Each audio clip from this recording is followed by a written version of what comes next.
All right, I'm on hole number 4 of the Stateside Classic Tournament and Monday's practice round in the rookie division. I know it says qualifying there, but I think it really means practice. We are on Santa Ventura, hole number 4. Cuatro. All right, I'm doing the backspin shot here, and I need to find a spot.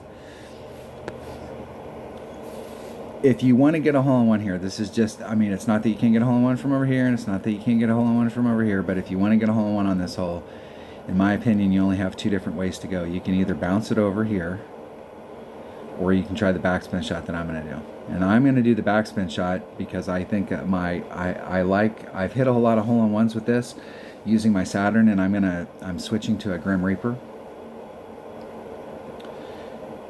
It's got a little more backspin, and I can get a little bit more up on the flat, and I think that I take all this out of play. But this down here is a risky shot, but it is a way to get a hole-in-one here.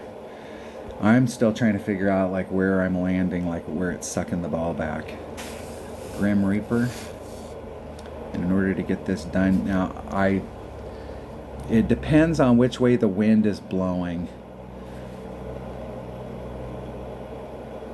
So if you look at this shot with a katana, your red line is like somewhere in this area. So if you've got tailwind, it doesn't matter. You got plenty of room to pull it out.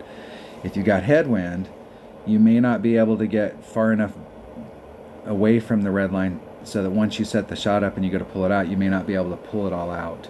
So if you use a Kingmaker, it doesn't really matter which way the wind's blowing. But if you practice, if you start off playing with a katana and then you go, hey, in this round we've got a headwind, and now you pull out a bigger ball, it could throw the shot off. So I'm gonna commit to the bigger ball, even though if I have tailwind I may not need it. I'm gonna commit to the bigger ball just so that from round to round it's consistent. Grim Reaper hits. Grim Reaper is 1 point, with a 3 power ball, it's 1.8. Let's do the math here right now. 1.8, 22, 26. All right, here we roll. Here we roll. Hole number 4. Let's see if we can get a hole-in-one here. I need to get one on video so that I can know what the deal is. 1.05, and I'm going to do a 5% adjustment.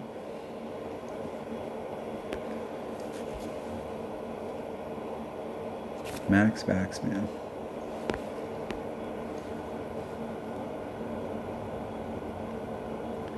I'm going to start off closer to the cup.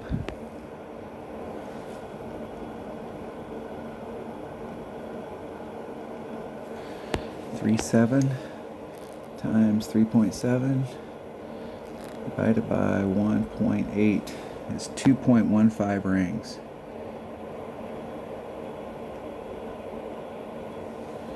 There's 2, 1.5.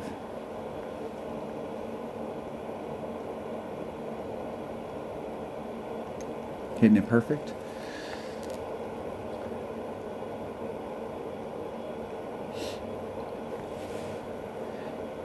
The way the wind was blowing, it pushed me way off to the... I don't think I was far enough back behind the hole.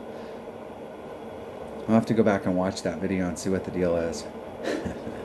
This is what happens when you change clubs. I know a spot back there with the Saturn.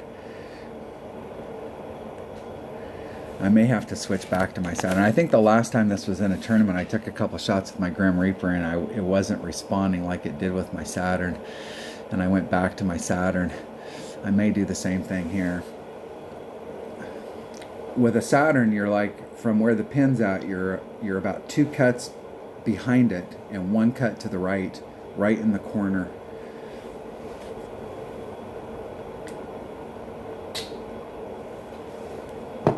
And I was doing a +5 to +10% wind adjustment.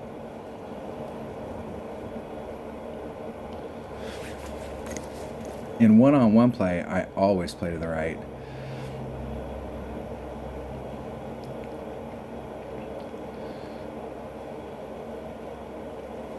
And you can always get really close.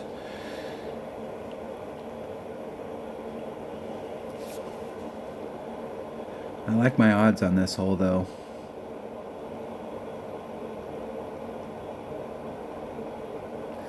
This is one of those holes that most people will go to and they don't. There is a hole-in-one shot on every par 3, but this is not one of those super high percentage ones. But I always feel like whenever I get to this hole in a tournament, like I have a shot. I'm gonna have to play my odd account this week so that I can get some more practice on these par 3s.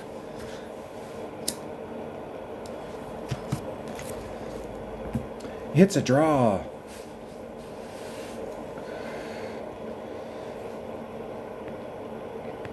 All right, that was hole number 4 of the Stateside Classic Tournament and Monday's practice round in the Rookie Division. Thanks for watching.